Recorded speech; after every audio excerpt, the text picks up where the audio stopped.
So, if you can be, do, or have anything. Since you can be, or do, or have anything. Staying high all the time, is that also a feasible request? Since everything is relational, the answer to that is yes. In other words, you can improve your vibrational countenance so much that law of attraction will support you where you are. But it takes a little while for you to sort of work the bugs out of this and that and this and that and this and that and this and that.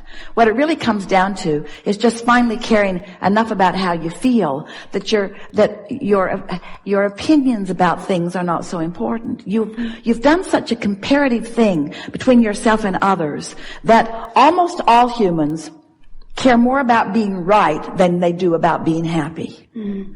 And that's a problem for you, because the other day Esther was at her new house in Utah and her sister was there, her big little sister. She's got a big little sister and a little big sister. It was her little big sister. Aren't you glad you came? And a bouquet of flowers had been delivered, and Esther was trying to move them to another place, and they were very heavy. It was a very large bouquet, and it was very heavy. And Esther said, part of it is this glass vase, as she set it down on the table, clunk. And her sister said, it's not glass, it's plastic. And Esther said, no, that's glass. And her sister said, no, it's plastic. And Esther clinked her ring on it. Glass. No, it's plastic. Esther clinked her ring. Are you kidding me? Esther clinked her ring on it again. That's clearly a glass vase. It was plastic. Esther went into the other room looking for something plastic. Brought the plastic and gave a comparison. Plastic, glass. Plastic, glass. Her sister is still insisting that it's plastic. It took everything Esther had not to just go, glass.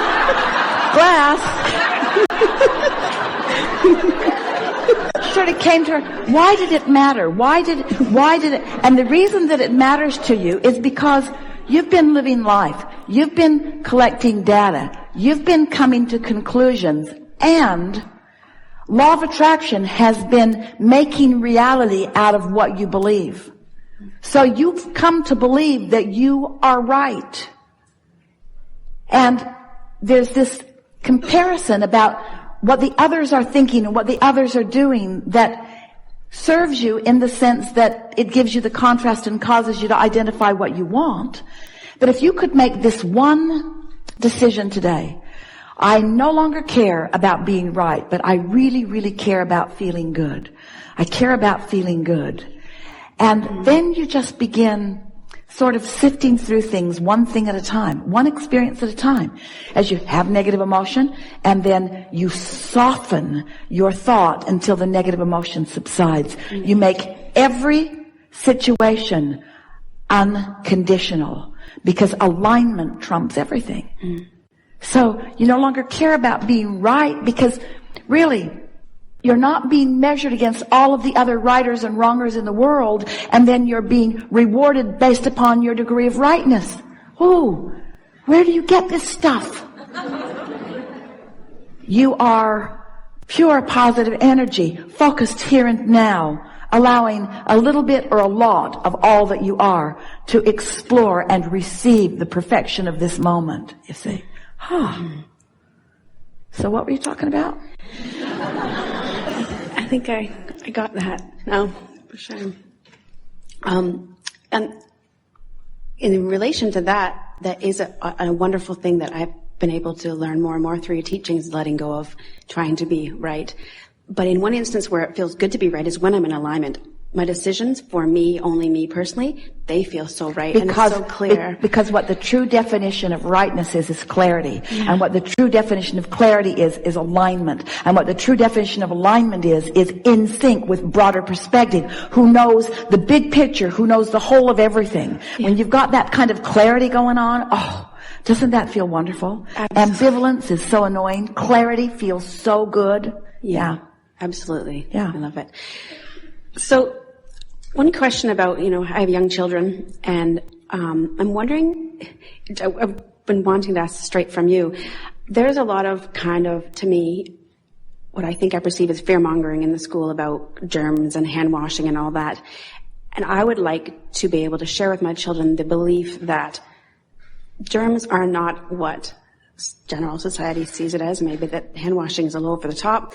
But am I giving them a false pretense by saying that? Well, it doesn't matter so much what you say to anyone you care about or don't care about. But it does matter how you feel as you're saying it. So if you're pushing against fear-mongering, you're not doing anything different than the fear-mongers. They're pushing against germs and you're pushing against them. And you're using something as your reason to not be in alignment. And when you're not in alignment, you don't make good decisions. Right. And there's more than germs to worry about your kids putting their hands in. In other words, there's all kinds of bugs and spiders and creepy stuff and stuff that stains their clothes and we're just having fun with you. We're just wanting to kind of get the momentum going on all of that. And so you don't want to join the fear-mongers, but you don't want to be a different version of them by pushing against them either. Right. Actually, it's actually coming more from, my fear of that, maybe. Well, you live in a world that is real. You live in a world where things have manifested. You live in a world where if you're not watching what you're doing, you can fall down steps. In other words, we're not trying to pretend that you don't live in an actual world where laws of physics and biological things are happening. Of course, there is a reality that you are adapting to. It's just our suggestion that you make a vibrational adaptation to who you really are before you go into any situation. In other words, you can walk down any street in any city. We're not kidding. And the contents of that environment have the wherewithal to please you or displease you, depending upon what your point of attraction is.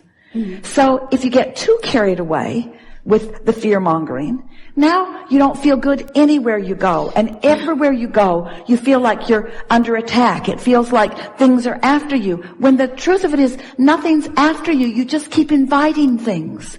And the way you invite things you don't want is by spending a lot of time talking about them, you see.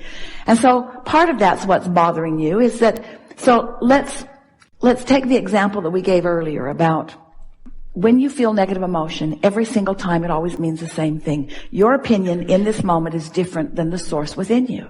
So let's say you are thinking about a situation and you are thinking about there being aggressive germs that could be harmful to your children, and you're not just stopping there, you're taking it all the way to Ebola. You're taking it all the way to something really unwanted and something really dangerous and something that really scares you. And so when you're having that fear, that level of fear, or no matter how big or that feeling of discomfort, stop and say to yourself, what does this really mean? Does it mean that I'm being warned against something, or does it mean that I'm focused in a way in this moment that the source within me is not focused? And my choice is causing separation between me and my source, and that's what the feeling of fear is. That's what it is. So if you ask yourself that question, it doesn't mean that you care less about your children, and it doesn't mean that you're not gonna stop being smart or encourage them to eat dirt or anything like that. It means that you're aligning with the clarity of who you are, so that you're approaching every situation with full guidance. So, if the lunch program is serving ptomaine poisoning today, your tuned in, tapped in, tuned on child will choose something different to eat. But if you have spent time beating the drum, what's active in his vibration is what he will gravitate to. Now that's just simple mathematics of the law of attraction. So, you have a choice as a mentor or as an encourager or as a parent. You can opt for helping your child align to clarity and guidance, or you can opt to being their guidance You can teach them about all the rules and all the laws and all the... You can make them timid and fearful, or you can make them feel confident and sure.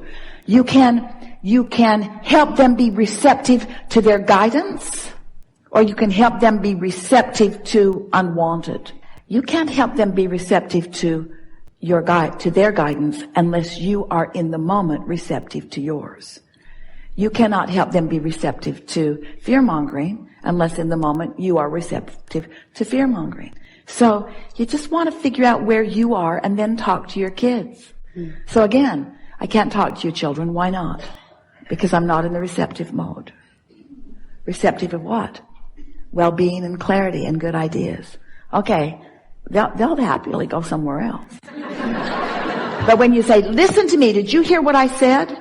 They're not wanting to listen. You have to work really hard to get their undivided attention when you are not tuned in. If you watch them, they're wandering, they're fidgeting, they're playing with their clothes, they're doing everything in the world to try to not give you their attention, because most of them still have that sense from within that this is not going to go well.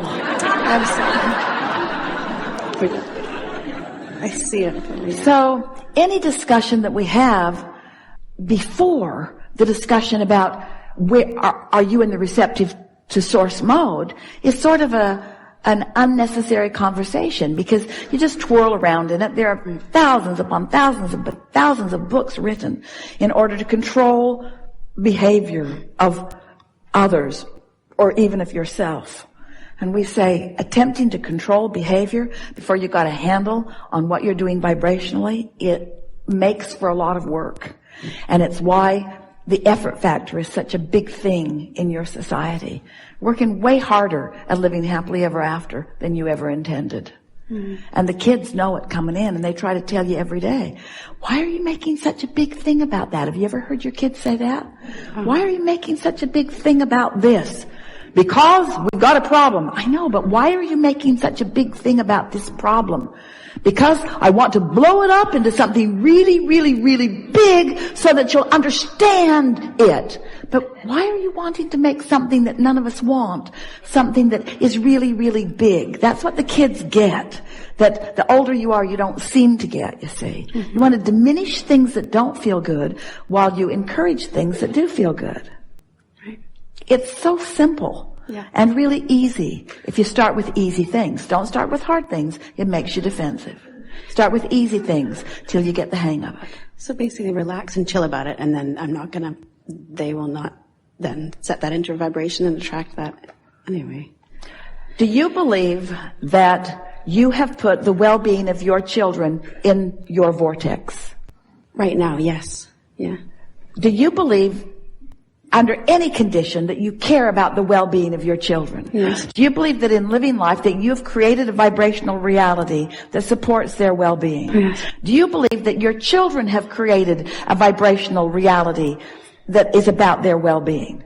Do you believe that all of your sources are standing there in the vortex, knowing about well-being and presenting ideas and guidance and paths of least resistance in order to get to it? Do you believe that?